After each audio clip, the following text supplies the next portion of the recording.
Hello, everyone, and welcome to People Come First, the book party. We're excited. I am one of your hosts, Ambassador Terry Earthwind Linda. Terry and Linda. What is And your name Linda, again? my partner, Terry Earthwind-Nichols here, and Linda, my partner and wife and love of my life, not to mention Jenny Landgren and John Chappelear, my co-authors. This is going to be exciting. We've got some fun people that are stepping in, close friends and colleagues that we've connected with in the last year or more. And we're just excited to have them with us today. Some of them are very late at night, like our first guest. And I'm going to bring him on right now from way out east, so to speak, or way out west, depending on how you want to look at it. Henry Wang. Henry, thank you for coming, my dear friend. Hi, how are you? It's Welcome, just China. great. Yeah. Actually in Hong Kong, I Hong think. Kong. Yeah. Yeah. Well, thanks for stopping in, Henry. You know, you're doing some great stuff with the G20, Indonesia, and those kinds of things. And, our book came out of the four of us just having some conversations. And pretty soon, let's do some lives around it. And the lives turned into transcripts, and transcripts turned into the book. So we just happen to have one handy. And I'd like to say thank you very much for hopping in. I know it's very late where you are, and we really appreciate that. Thank you. Yeah, I'm very interested to hear about your book, and I've read it. It's very, very interesting. Thank you. We appreciate that. Thank you. And you're doing such wonderful work in the world. The summit's the B2. Yeah, the B20, G20 Indonesia thing is keeping you alive. And Thank it's you. an annual thing, so maybe you're in India next year. Yeah, I'm very honored that the G20 presidency of Indonesia invited me to join their task force to advise the G20 leaders. And it's great to work with many experts and CEOs around the world. And it's really like the title of your book, People Come First. We had hundreds of experts and CEOs from around the world all meeting virtually. So really, it's really like you say, people come first. We have to listen to each other with intent and try to work together and formulate as a team the constructive proposal to the G20 leaders. Absolutely. Fabulous work that you do. I am in awe and so honored to have you as a friend and colleague. And you pop on here a lot, and I appreciate that. I certainly do. Yeah. And Henry's an author as well. Henry is a multiple book author. You've got another one coming out, don't you? Yeah, thank you very much. Yes, I'm a fellow author. I've published 5 books so far, mainly in management, leadership, and climate change. And then a 6th book is now, I finished the 6th book, is now in the production pipeline and should be coming out in May next year. It's about sustainable business and net zero emission, which is a very important topic at the moment. Good. That's exciting. Yeah, good stuff.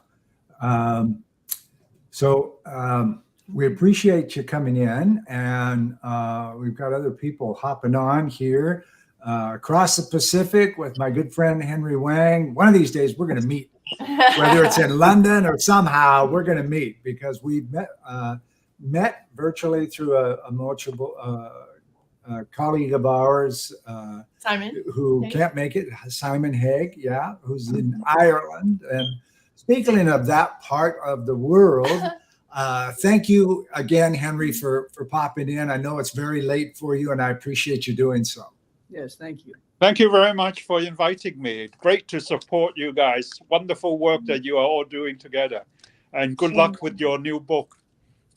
Thank you. Thank We're you. looking forward to it. Have a wonderful rest of the evening. Bye-bye. Bye. Now we're going to run across the other side of the world to the Atlantic Ocean, and a Scotsman that just happens to pop in there, Mike Stevenson. Mike, thank you so much for coming, my friend. Well, thank you for inviting me. Can you hear me? Yes, I can. And I've been reading the book. I haven't finished it, and I'm at one with you. Put it that way. And I find it astonishing that on the cusp of 2023, we're having to promote the message that people come first. I know. It shows you how far the world has detached itself from what I would have considered the most basic and fundamental human values. But when you think that we have elected half-wits into leadership on both sides of the Atlantic, it really gives you cause for thought. And I think now we are on the cusp of a period of immense change. That's what I promote over here. And I mean, I talk about it a lot, and I get a sense that there is a bit of a shift now. There's the acceptance that we were living in, a world that was run in our favor has shifted, that things were being done, economically, because in the end, we would be the beneficiaries. Mm. I think that perception has changed. So I'm very optimistic that what you talk about in the book, what you write about in the book, and I love the kind of personal contributions that you've got from the different people featured on my screen just now, because it really does tell a story about the world today and where we should be in a very short time. And I think the changes will be quick. I think they will be sweeping. I think we'll see them at every level. I think businesses do not perform at the kind of human level that you're talking about will suffer. That's when consumerism will begin to find a different kind of power. And, when you listen to young people now, and I do a lot, they have a wholly different set of values. And the rate of change when young people begin to emerge as the power brokers, that's when we'll see it. And I think we should be optimistic. And I think your book is timely and it's absolutely spot on. So Wow. Thank you, Mike. Thank you very much. Yeah, have them. I feel exactly the same way that you're talking about. I mean, I started running companies in, the 70s. And the concept of, the first person I worked for, his concept was pay him as little as possible. And when they start giving you trouble about the money, just fire him, get somebody else. Yeah. And really and truly, I haven't seen that dynamic change much. It's really still been a one-dimensional transfer of, I'll take your time, I'll give you my money. And that's it. And people definitely have wanted more for years. This is, most of the stuff I talk about, I go, I don't know why I'm still talking about this, but I'm still talking about this.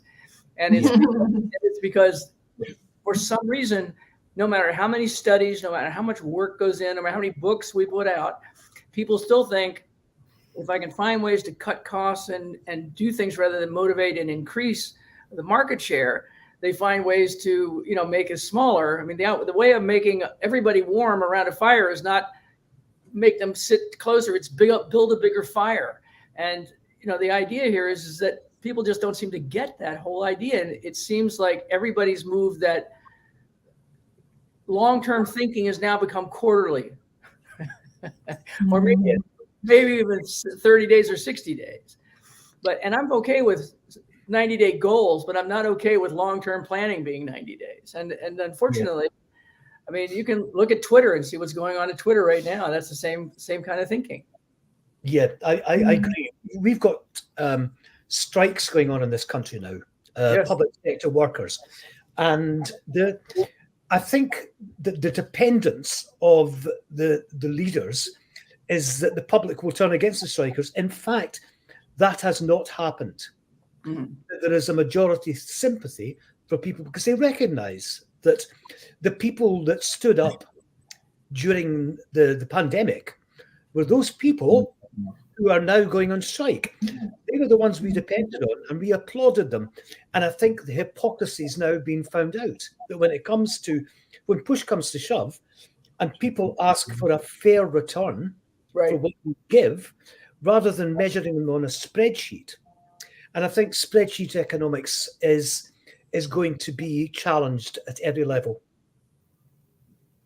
That would be a nice thought. I hope so. I hope you're right. Yeah. Jenny, did you have anything for Mike? Absolutely. What comes to me is actually a quote that you shared the other day, Linda. And it says, it's not, or it was never about the survival of the fittest. It was the survival of the, fill in, Linda, the People- nourished. Change, the people who can endure and create change more effectively. People who change, not the fittest, but the people who are can change. That also, John, that's a Really? terrific point. But it also says the nourished, like those who Nourish. Okay. have been nourished. Okay. And that's what comes to me, that we, that it was a lie, that it was about getting to the front. It's really about filling each other's cups so that we can keep serving. Right. And that will lead to the development that we are longing for. Thank you, Mike. It was very inspiring listening to you. Yes. Thank you. I'm delighted to have taken part in any small way. Thank you. Thank you. Good luck with your. Thank you so much.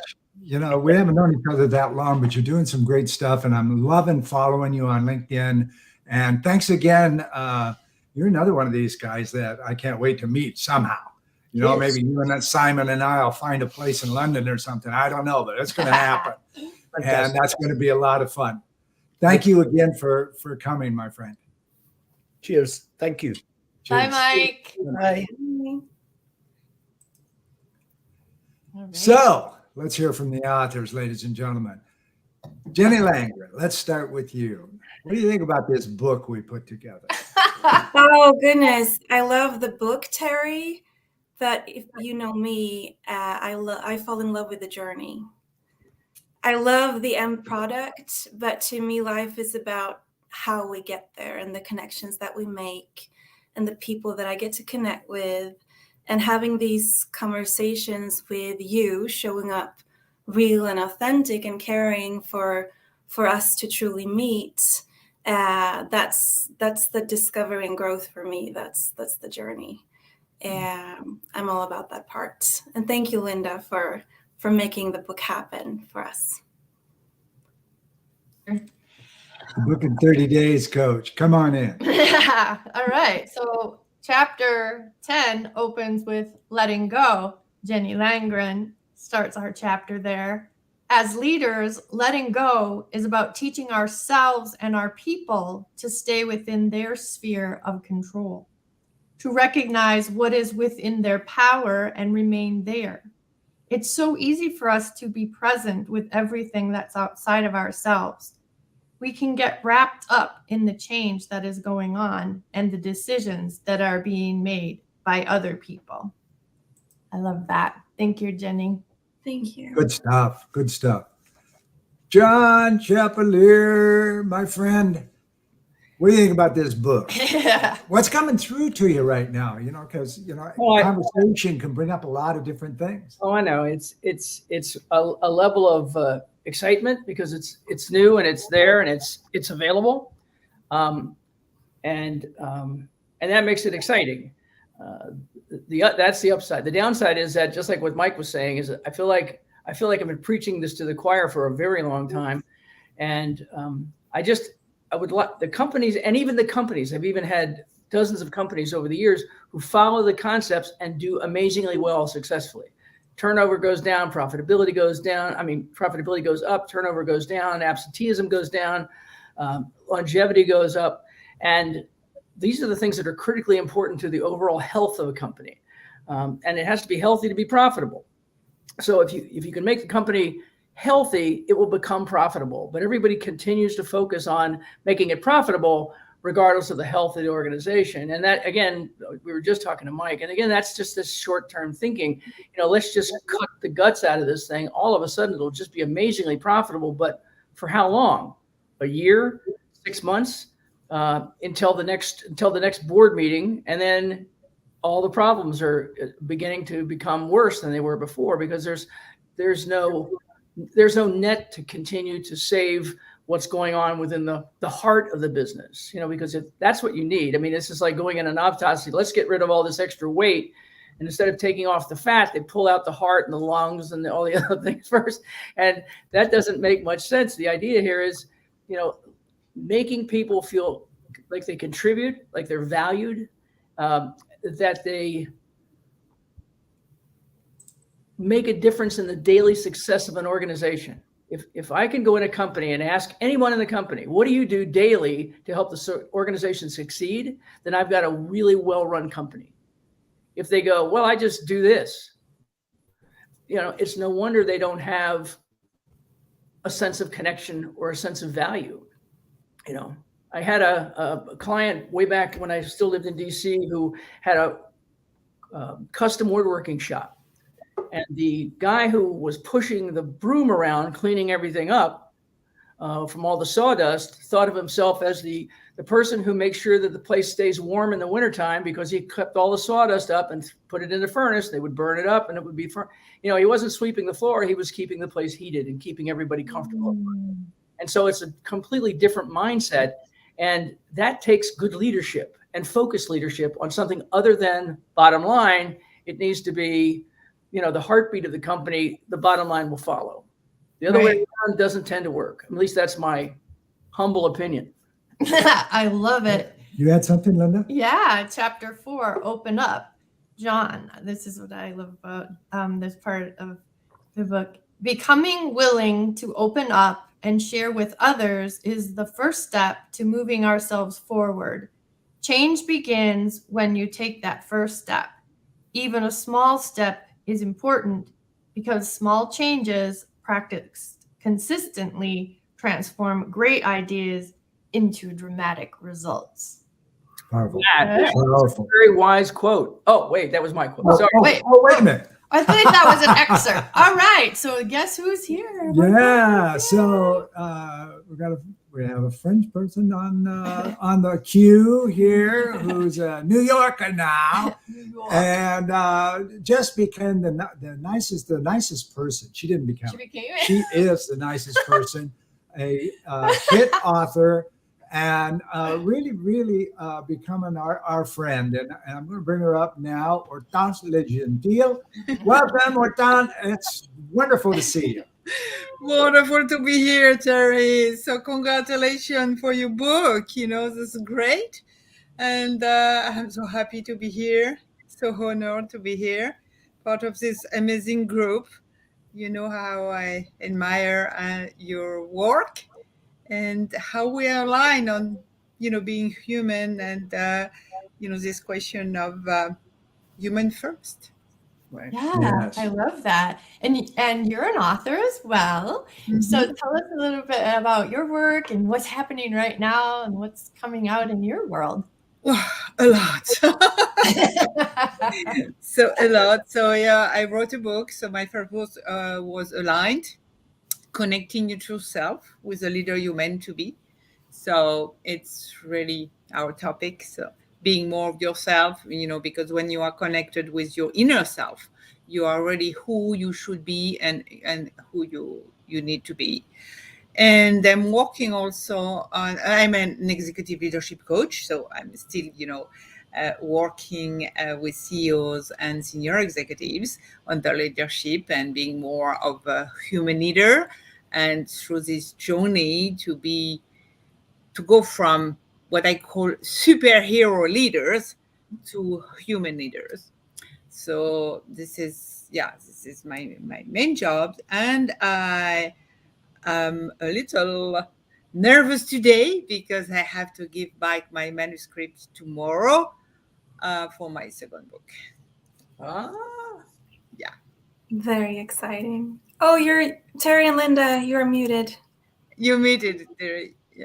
Not to mention you're jumping in between clients right now, and we thank you so much for doing that. Jenny, go right ahead. She was just telling us we were muted. Yes, I can say thank you, Hortense. What you're sharing resonates so deeply with me. And it's such a joy to make that journey that it's not about adapting and fitting in, and it's not about what a leader should look like. It's about knowing and accepting yourself at your core, so that your life and your work can flow from you. That life and that work in alignment with who we are, it's so powerful, and it is for all of us to seek and enjoy. Thank you for bringing that. No, thank you. Thank you for resonate and be aligned. Thank you. Be aligned with me and all my thoughts. I think it's a mission. We are all on a mission, right? And this is so important, because at the end of the day, what are we thinking about? We are all human beings, and we are leaders or not, but we are leaders because we are leader of our life, at least. So we are all leaders. And when you work in an organization or in a firm, what are you doing? We are doing things with other human being for others human being. Right.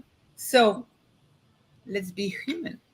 Right. Let's talk people. Let's talk about people. People first. Every business is a people business, right? Yeah. We're liking that people first conversation there. Exactly. What's the title of your new book, Hortense? Oh, I cannot share yet because I'm still with my Sorry. Yeah, thinking about it. Not thinking about it. I mean, we have a title, but I have to.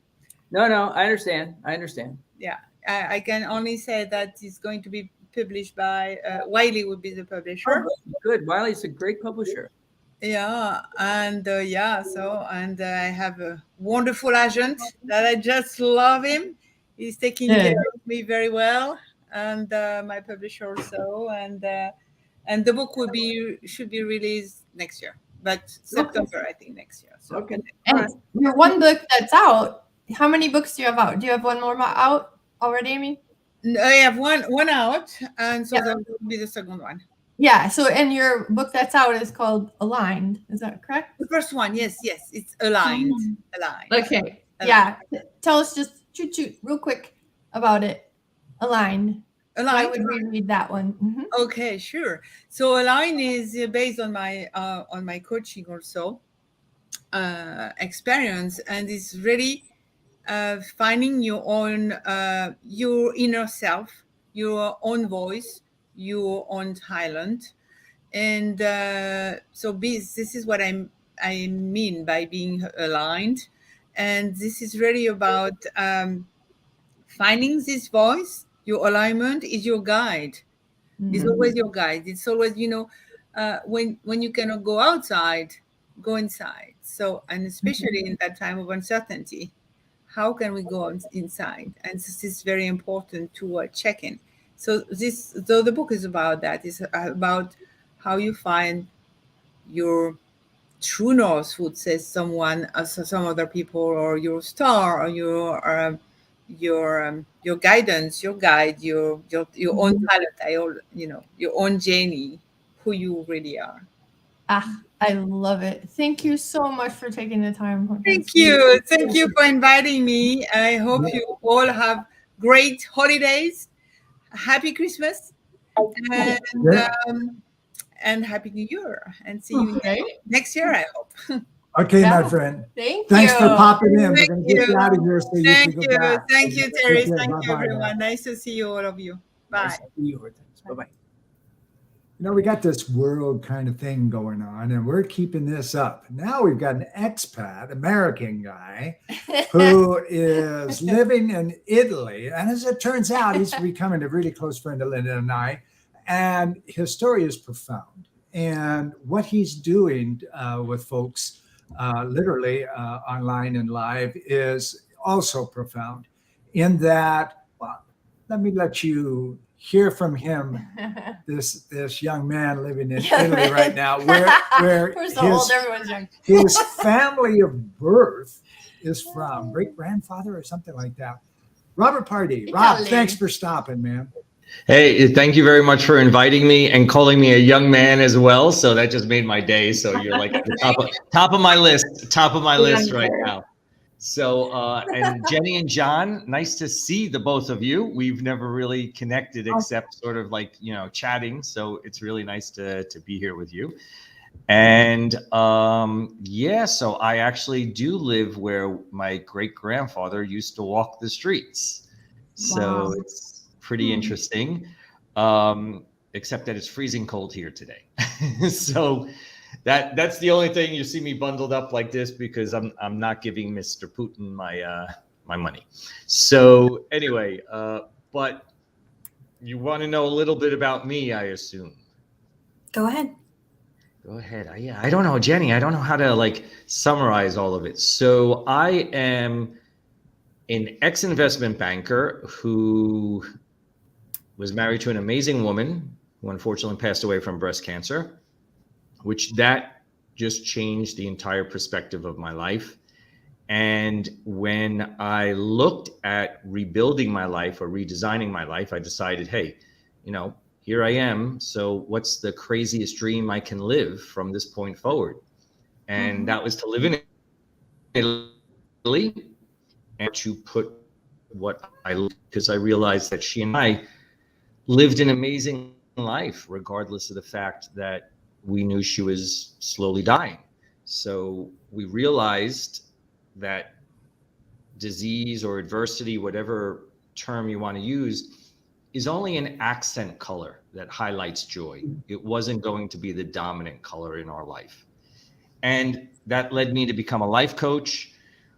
Somehow along the way, I found out that I like writing. And so I wrote 3 books in 1 year.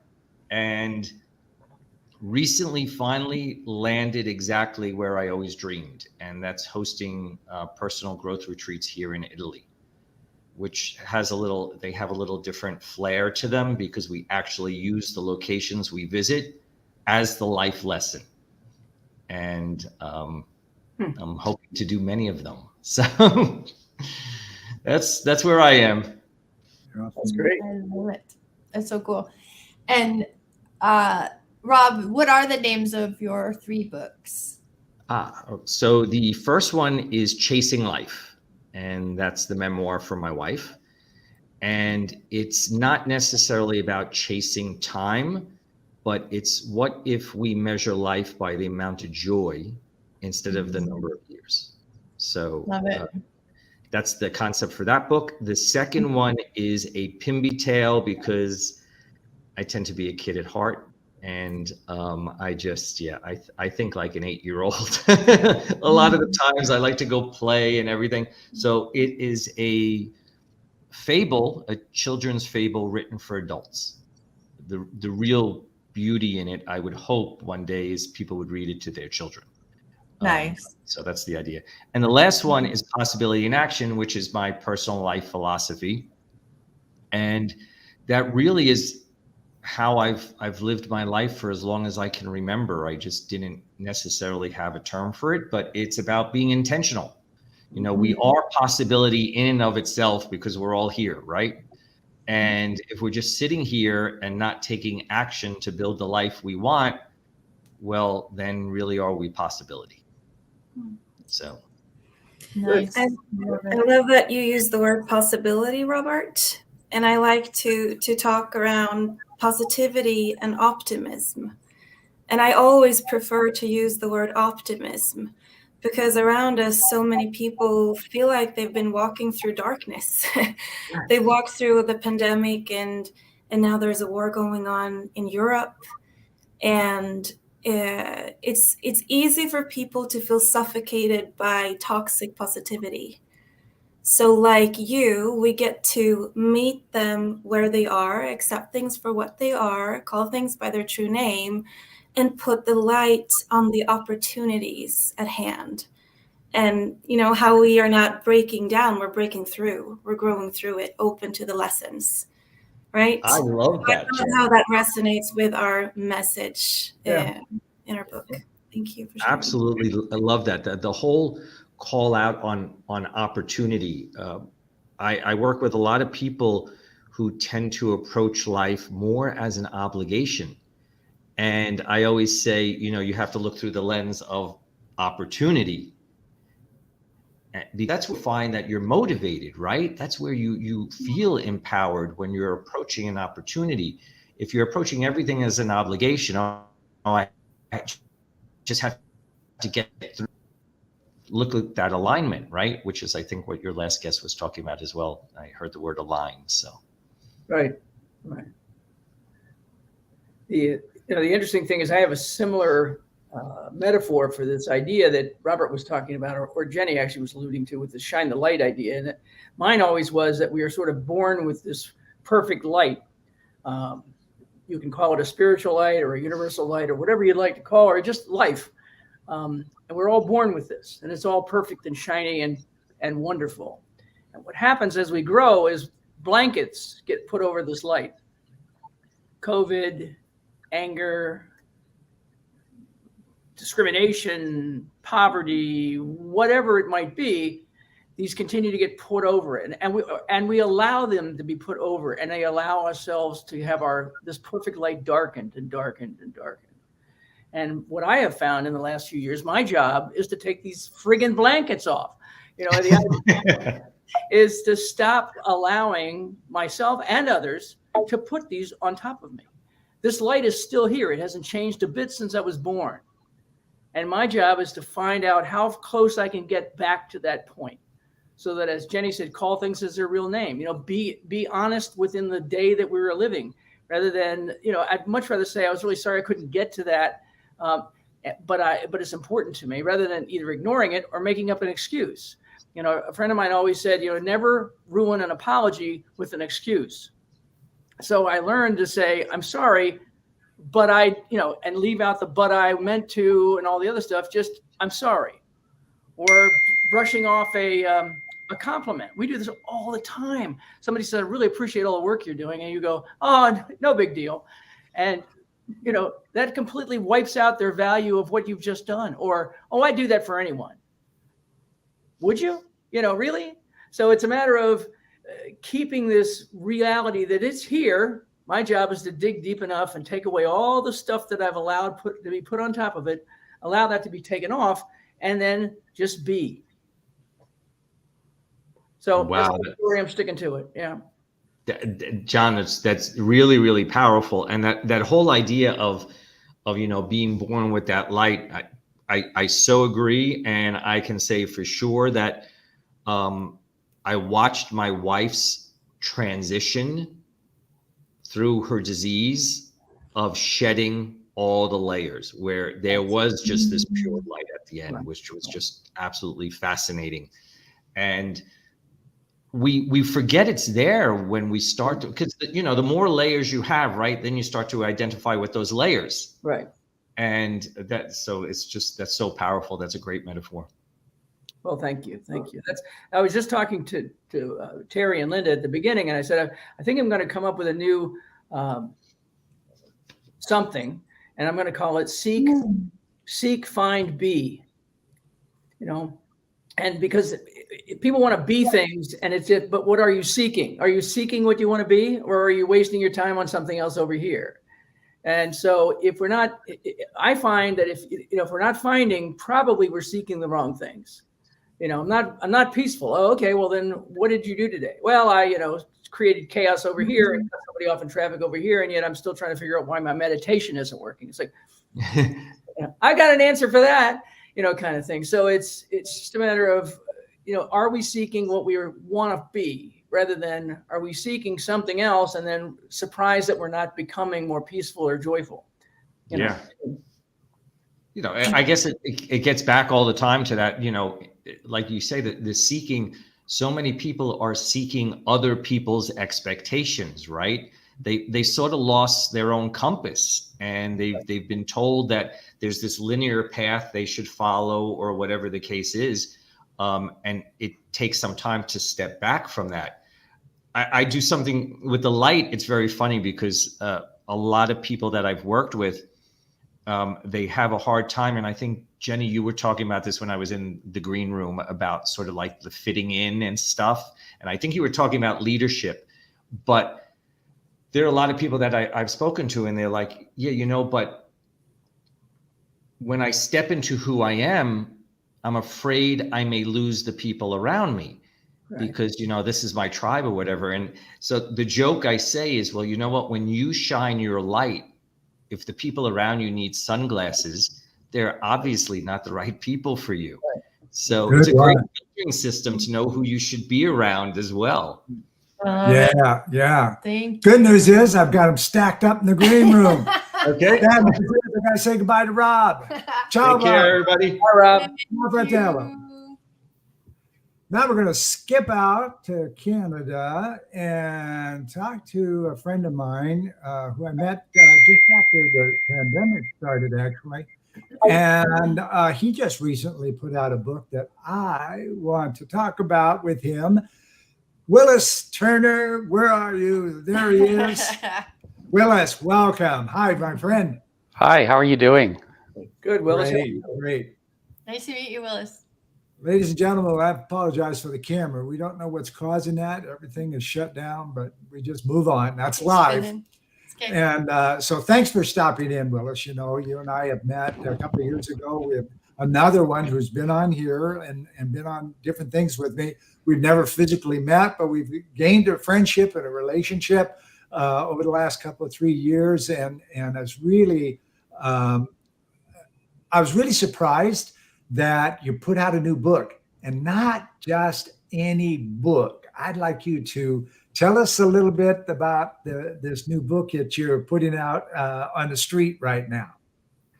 Well, we have a few books in the works, but what we're doing is we're creating a series of children's books on Kindle that are personalized. And I've searched, and I can't find any other examples of personalized children's books on Kindle. So when you think about a digital book, they're pretty generic. But we've come up with a way to personalize a book for a child with their name on the cover. They're books about the alphabet, so learning the alphabet. And the illustrations are all generated using artificial intelligence. So I wrote a recipe for the AI and created the content for each page specifically with the fantasy playground theme. And so it will stimulate the imagination. It's a very fantasy world for the child to enter into and learn the alphabet. Wow. And easily, as they're digital natives now, all these little guys and gals, they can easily swipe through on a digital device. And I've just watched our own grandson, how he is so tuned into devices, like digital devices, loves them. He still loves his paper books, but he also is really attracted that digital devices have a magnetic quality. And so if we can create learning opportunities for children so that they're not spending their time on digital devices for unprofitable activities. I love it. Give us a name. Or Matt not be able to yet. So No, it's on the street. Oh, yeah. Yeah. So And the name? so these books, they're called My Alphabet Playground, and my would be replaced with the child's name. And then if their name was Ava, for example, if the girl's name was Ava, it would say, it would have a capital A and a lowercase a on the cover, and then it would say A is for Ava on the cover. And then each page is illustrated individually for each letter of the alphabet. Fantastic. That What a is fabulous idea. On behalf of all parents in my generation, thank you, Willis. Oh, you're welcome. They're older now. I have twins that are 9. I have twins that are 8, and their big sister is 9. So they do have the alphabet that they would have loved. They would have loved that for sure. Yeah, so we just launched it on Monday, and the orders are pouring in. We created a page on a website for ordering the personalized books. And the cool thing about it, once we personalize a name, then it's there for anyone to purchase with that child's name. So we've went through a list of the top 10 girls and boys names that are currently in use, that have been selected. And we started with those, but now people can actually custom order if they don't see their name. And then we give them instructions on how to purchase, and the books are ready within 5 business days. Very cool. And each child's name is going to be a series. So every time we come up with a new book, like a counting book or Learn My Colors book or Objects Around the House book or things, and there will be information in each book will have a script that the parent can use or the grandparent to walk the child through the book.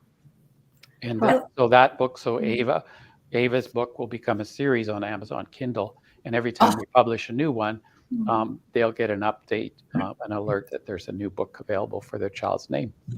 Willis, brilliant. Absolutely brilliant. What I especially love about this is that the children will learn because they feel valued. They feel seen. This is their book. It's their name on the cover. And that is how we learn. Thank you. Yeah, I think it's fun. I'm excited about it. Yeah, you are. Yeah, you are. Now, how does this guy come up with these content? Well, let me put in a little bit of information here. I hope you all can still see me. Sales and Marketing International, your executive director of that. So, you know how to market. And this is a brilliant concept. Kids are really literally going to grow with this book and this series. It's incredible what you've done. Thank you so much for popping in. Yeah, it's fun when you think about how you can stimulate creativity. It's all around us. And I got this idea sitting in my barber's chair, getting my hair cut. I love that part too. My barber is Dutch, and if you've ever gone to the Netherlands around the first part of December during Sinterklaas, they give out children chocolate letters for their name. So the first letter of their name is chocolate, and they're really big. They're quite big candies made of chocolate. And when I was in the Netherlands and I stepped into my favorite Marriott hotel in Rotterdam at that time of year, they gave me a W. It was a welcome gift in my room, and it was actually quite big. It was a big W. And so it was, and so my barber said that he found a place here in our local town where he can buy those for his grandchildren, and he buys them every year. So I got thinking about, that's personalization, and how could we do that digitally? I love that, Willis. Thank you so much. Fantastic. Keep moving on here. We got to move on. I got them stacked up. And well, congratulations to you on the book, and take care. It's always nice to chat with you folks. Okay, good holidays, my friend. Bye. Thank you. Well, they keep coming in. Like I say, we're stacking up. Now I'm going to pop over to Connecticut on the eastern seaboard where we are, a little bit north of us and a little bit more snow for sure. One of the first people after the lockdown that I met in a group that has become the Tuesday Crew is our next guest. He's an accomplished author and executive coach and consultant, and a friend of mine. And I'm so glad to have him pop in. I'm going to bring him up now. James Kerr. Jim, thanks for coming, man. Hey, it's great to be here, and congratulations to all of you guys. What an accomplishment. People come first. Amen, brother. Hey, Jim, it's good to see you. Hey, John. Happy holidays. Yeah. Happy holidays to you. Hi, Jenny. Hey. And Linda. Thanks for all the support. I appreciate it. My pleasure. What's up on your end, Jim? Nothing. I'm just excited to be here to celebrate your latest accomplishment. It's quite a big deal when friends get together, have a conversation, and next thing you know, you have a book. Pretty cool. It is pretty cool. It is pretty cool. And that's exactly what it was, just a conversation. We all got together and we're talking about, the Great Resignation event, like in October that I was talking about. And just from that, and the nap, I get my best inspirations from a nap. We started saying, you know what, Jenny and John, that'd be a fabulous series where we could just put some lives out there and see how it transpires. And boom, we have a book. And it has been a great journey. We've had a great time. And you have a reasonably book coming out. It happens to be behind you. Maybe we could pop a name in there. Yeah, the book's called Indispensable, Build and Lead Company Customers Can't Live Without It. Yeah, it came out, in 21 already. Can you imagine? But I'm in the middle of writing book number 7. That was book number 6 behind me. And this one's more focused on coaching, and that I'm hoping will come out sometime maybe 3rd or 4th quarter next year. Loving it. That's And I great. can't wait. And we've had some great conversations. We've been on each other's podcast and things like that. And again, we have love for some fine bourbon. And here's another one where I just got to get to Connecticut and pop up my Maker's Mark Manhattan, and we're going to have a talk. Absolutely. And, Yeah. Thank you again for popping in. I really thank appreciate you. you, Jim. Yeah. Happy holidays, everybody. It's great being here. Congrats Thank you, again. Steve. Looking All forward right. to the next Bye-bye. time. Yeah, Bye-bye. good to see you. Yeah. Now, to keep the liveliness going, we're going to pop back across the Atlantic to Norway and southern Norway, though. She may be suntanning, I don't know. But this time of year, probably not. Our good friend Linda and Jenny's running mates, actually, and 2-time offer, I think, if not 3 times. Dorrit Carlson. Dorrit, thanks for popping in. Lovely to see you. Hi, guys. Congratulations on the wonderful book. Awesome. I mean, what you guys can just come up with is it's remarkable. I'm so happy for you all. We had fun doing it, that's for sure. Yeah. And so much learning from each other came out at the same time. It was really special. And Jenny and I know each other's work, so it was really fun with John adding in even more than I already knew about what John was up to. So, yeah. Dorrit, did Terry get the number of books right? Isn't it 4 books? Yeah. It's 2 of my own and 2 of together. Yeah, that's 4 books. That's Amazing. Good job, Jenny.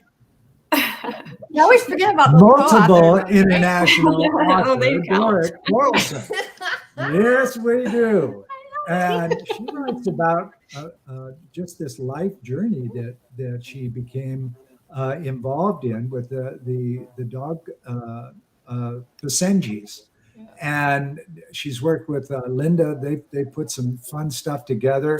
Your books are really cool. And we've learned a lot, I know, about the security agent. I don't know where she's at right now. But, we started treating our dog a whole lot different because we were literally growing her to have the wrong personality and those kinds of things. Now she is the queen of the roost. Yeah, that's good. Yeah, my favorite tip from you, Dorrit, is how you step out of your doorway first, not the dog. Like, how many of us just let the dog go out on the leash, right? And it's really, if you think about it, dangerous where I live because I'm right across from an apartment, kid-cornered apartment, an apartment next to me. So if I let her go out, we have a breezeway right there. So strangers can come through on either side, a strange dog, like click, click, click. And it also keeps the dog from thinking that they're there to protect you. When you are the lead, they understand you are there to protect them, and they're going to depend on you, and they're going to listen to you. So thank you so much for the wonderful tips that are in actually both of your books, because half of your first book is on marriage and kids and And they made a dogs. license to have them because we don't even have a manual. Thank you. I'm so glad that you found something that could work for you guys, and just the tiniest little changes that we do has such a tremendous effect on the little doggies and on our kids too. So that's why I think it's important to share what I've discovered in my 40 years in this world of dogs and kids. So based on own experiences, I've found what works and what doesn't. Right? Yeah. And you've got a combination of 5 kids, so you know what you're doing in that arena as well. And the second tip is how, we think that our dogs are our kids, and and so we'll just go ahead and raise them accordingly. And that it's actually the complete opposite. So can you speak to that real quick? Yeah, if we treat our dogs like our kids, when we talk to our kids, we would perhaps argument for something, or they would say something back, and we would kind of shift our opinion, or they would throw a tantrum and we would give them their way just to make them stop. I've seen that so many times. But with dogs, they need you to be the leader. They need you to be the safe boss that kind of guides them along. And if you're not stepping up and say, hey, my way, follow me, here we go, this is what we're doing, and give them simple commands to follow, and this is what we're doing, you're not in charge, I'm taking care of this, then the dog can relax. But if you are too weak in a way, like letting the dog go first and kind of just following, and the dog is deciding, and that gives the wrong signal, because the dog is thinking, well, I gotta take care of this muck behind me here, because he couldn't stand up in a fight, I'm gonna and the tiniest dogs get really big when things happen, because they don't trust their leaders to take care of them. So it's all about telling them what you do want, not what you don't want. And that works beautifully for children as well. So thank you so much. Reward the behavior that you want and ignore the behavior that you don't want. That's what I say. There are so many important life principles and lessons in those books, even if you don't have a dog. But I can tell you this much, Dorit, I have a future dog that thanks you. So we'll see. Awesome. Looking forward to that. Thank you, Dorit. I'm so happy to be on here. Thank you guys for inviting me. Thank you. Thank you for coming. Now, you've got 8 little ones running around there. Oh, yeah. Little puppies. Whoa. 8 puppies and 3 adults. So I've got them. Oh, that's right. The adults too. Breeder overload today. Oh, John, did you have something to say to Dorit too? No, I just said 5 puppies, 3 adults, plus kids and family. That's a full house. Yeah, kids are grown. 8 puppies. Thank goodness. Kids are out. All right, Dorit. Thanks for popping in. We really appreciate you. Take care. Oh, my pleasure. My pleasure. Thank you. Bye. Bye. Bye. Now, speaking of New York, and back across the big pond bi-coastal is here. a bi-coastal. Coastal, ladies and gentlemen, not other bis. Seattle, Washington, and New York. Yeah, right. So we're all over the place. And a dear friend, longtime friend, multiple author as well. And one of the ladies of the High Vibe gang that Jenny and Linda are in. I'm going to bring her in right now. Dorit, yeah. And Stina. Our friend Shel Shapiro. Shel, welcome. Thank you so much for having me today. Congratulations on your new book. Jenny, Terry, Linda, John, I love having conversations with each of you individually, but collectively, just seeing what can come out of these conversations has been so powerful. And I've taken notes for each guest that you've had so far today, because each one, I love to connect the dots on things, and each person that shared, and then listening to you all add in your own takes on everybody's perspective on things. It's all so aligned. And I know one of your guests used that word aligned. It was the title of one of her books, right?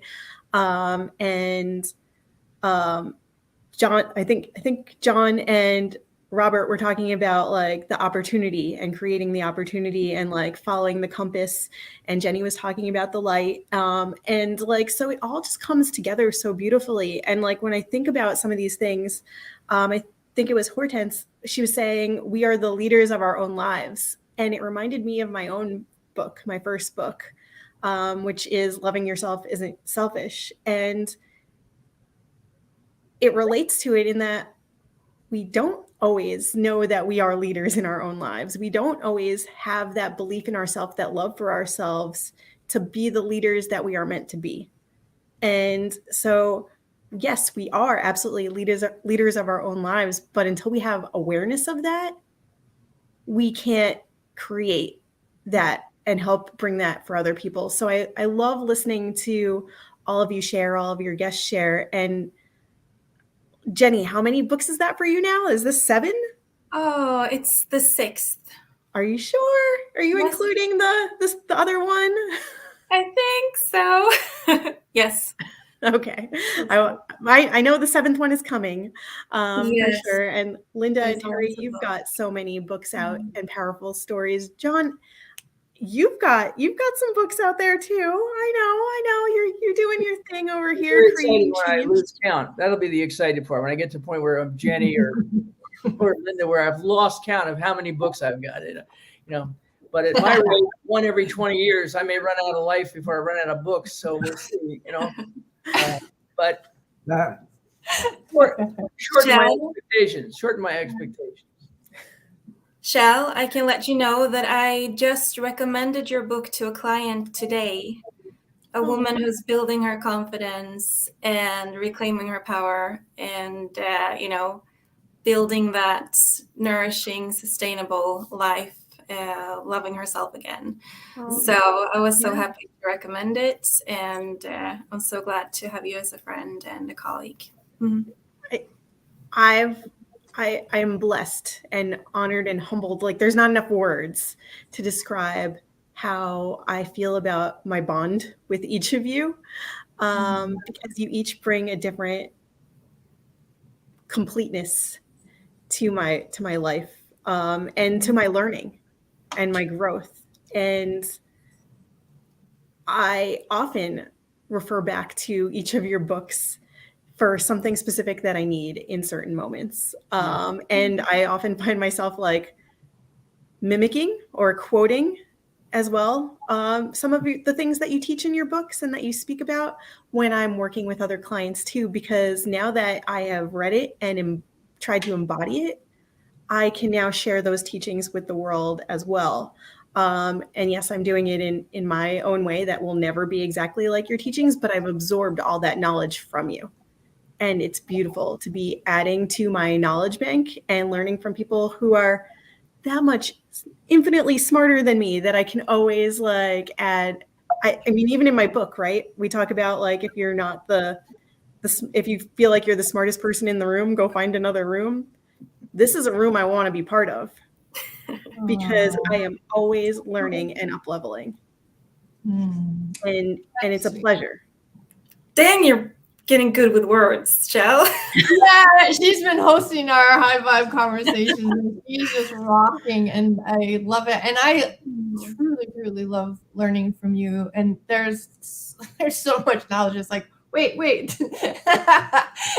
It's like Shell's such a freaking genius, and it's like, that go like Ask Linda, I think, is out there online. It's like, oh, just do an Ask Shell, especially as an entrepreneur. If you can't figure this out or why this is happening or whatever, like Shell's on it. She's got oh my gosh. I will just go all in on all the things and finding you all the answers. I'm like, here's what I got.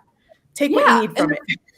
Right. And the first time I realized how brilliant she was, because like Stina works with the human design a bit, and I tell Shell a little bit, and Shell just goes deep diving into it all, and like she like knows all this stuff already. It's like, whoa, I can't even begin to comprehend it.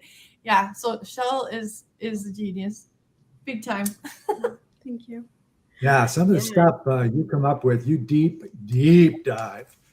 And that's fabulous, and that's a great testimonial, Linda, and Jenny both, about what you're doing in the world out there, Shell. And congratulations! It's really fun to watch you over the last, I think, 3 years or 3.5 years, maybe, how you've journeyed along and really come into your own, and you're really putting some stuff out there that you own. It's Shells. Shell Station is the brand, and you're living it.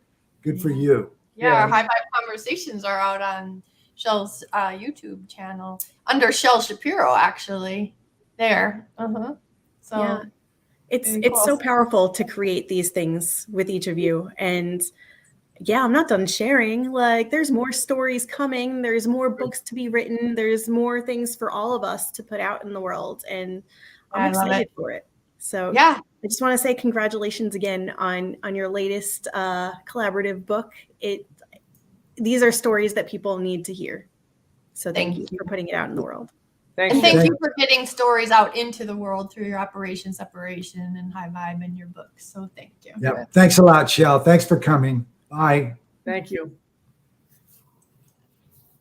Well, we started with the core crew. We're back to the core crew. And we have a new book, ladies and gentlemen. People Come First, the new business model.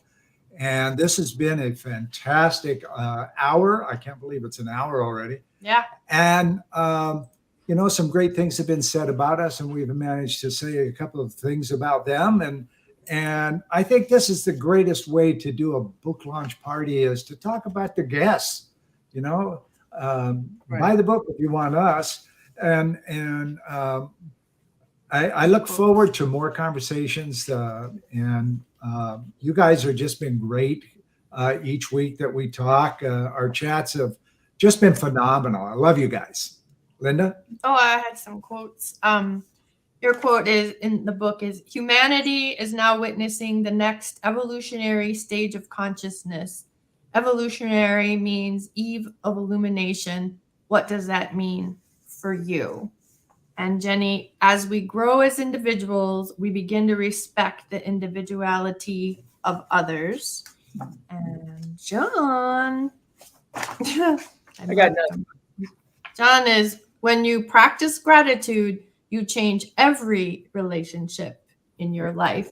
And I know Dallas Rose McSeveny wasn't able to make it today. We'll love that one because she teaches on gratitude. Right, right. What's yours? Yeah, and I had it, and then it slipped. I slipped my finger away from it. Admitting we don't have control is huge. How's that? So there we are, ladies and gentlemen. Thank you for listening in today, as well as those who are going to be listening to this here in the near future.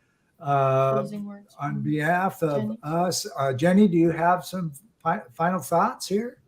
I enjoy every connection. I've enjoyed every person joining us and sharing. And what comes to me is that this is how we grow. It's collectively. It's through the co-creation. And like everything that I share, everything that I write, that I author, that I share in conversation, I once received from someone. Mm-hmm. So I'm just grateful for all the people that led me to this point. I love that. Rob Hardy and I were having a conversation about, there in the world, like there's this big puzzle and there's this missing puzzle piece, which is like an individual person. Yeah. And then I kind of leap from that to there's a puzzle inside of us. And, so that probably didn't translate well, but that was a cool conversation, how, we have our own inside of us, important piece to play as well. John Chappelear, ladies and gentlemen. Oh, sorry. No, for me, the issue, and especially it happens a lot when I'm talking with you all. I was always taught that thinking is the key to success. Thinking is the key to everything. Being the smartest person is much more important than being the most connected person or the most feeling person. And so this was always sort of disconnected, and this was where the important part always happened. And the thing that's been most joyful for me is this path I've been on for the last 20 years now, I guess. So it's always been good, but without being around other people who feel the same way and think from this instead of thinking from this, and act from here instead of always acting from here. It helps me move into a true sense of understanding and a true sense of feeling rather than thinking about it It's a friend of mine used to use the word, how do you experience peace? And I would have a very hard time with words like that. Like, what do you mean? He said, well, it's like looking out at the rain and walking outside in the rain. You experience the rain in different ways. And so how do we experience living? And we do it by being fully present. I've learned that I can't be fully present intellectually. It has to be fully present intellectually and emotionally to make it work. Mm-hmm. Yeah, absolutely. And we'll end this with one of my quotes that really tugs off of that. Presence is the point where manifestation becomes action. As soon as you're present with it, you can start seeing it, feeling it, and being with it. Ladies and gentlemen, that's the end of our show and our broadcast launch party. And thank you so much for listening in.